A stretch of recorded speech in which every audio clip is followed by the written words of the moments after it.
आजकल आप देख रहे हैं हर बड़ा व्यक्ति दुबई की तरफ दौड़ रहा है। रशिया के हो, यूक्रेन के हो, सब जा रहे हैं। इवन इंडिया के भी जो व्यक्ति दो पैसे कमा लेते हैं सीधा दुबई की तरफ दौड़ते हैं। लेकिन ऐसा क्यों होता है आओ आपको डिटेल में बताता हूं। अगर वो भारत देश में कोई व्यक्ति साल के 10 करोड़ रुपए कमा रहा है तो उसको टोटल टैक्स देना पड़ता है 4 करोड़ 30 लाख यानी 43%। उस पर 30% उसकी इनकम टैक्स स्लैब है, उसके ऊपर 37% सरचार्ज लगता है और उसके ऊपर 4% सेस और लगता है। यानी टोटल वैल्यू होती है 42.73 यानी 100 रुपए में से 43 रुपए सरकार के बचे 5 करोड़ 70 लाख। उसने कहा चलो कोई बात नहीं, 5-70 भी बहुत होता है। अब कह रहा क्या करूं, लग्जरी गाड़ी लूंगा। तो भैया लग्जरी गाड़ी कितने की लेगा, बोले 1.5 करोड़ की आएगी।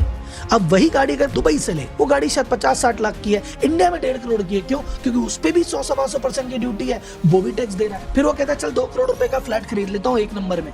तो फ्लैट खरीदेगा, उस पर रजिस्ट्रेशन के पैसे देगा। फिर वो 2 करोड़ का फ्लैट अगर 5 साल बाद 2 का 4 हो गया, उसका जो डिफरेंस है उस पर फिर 20% कैपिटल गेन देगा। 2% स्टॉक मार्केट में इन्वेस्ट करता हूँ, कर दे भाई। वो 2 के 4 जब होंगे उस पर भी 15% कैपिटल गेन टैक्स देगा। उसके अलावा वो कह रहा है मैं बढ़िया लग्जरी होटल में रुकूंगा, लग्जरी ब्रांड पहनूंगा, लग्जरी रेस्टोरेंट में जाऊंगा, सब जगह 18 से लेकर 28% तक का टैक्स देगा। पहले पैसे पे आधा टैक्स जा चुका है, फिर उससे जो खरीदा उस पर टैक्स, उससे जो इन्वेस्ट किया उस पर टैक्स, उससे जो खर्चा उस पर टैक्स। अब यही व्यक्ति अगर दुबई चला जाता है, पर्सनल 10 करोड़ की इनकम कमाता है, 0 टैक्स। वो लग्जरी गाड़ी खरीदना चाहता है, वो 5% वेट के साथ ले लेगा, देना ही नहीं। प्रॉपर्टी 2 करोड़ की खरीदेगा, उसको 2 की 4 में बेचेगा, कोई टैक्स नहीं देगा। तो ना कमाने पे टैक्स है, ना खर्चने पे टैक्स है, ना इन्वेस्टमेंट पे टैक्स है। तो क्यों ना जाए आदमी दुबई।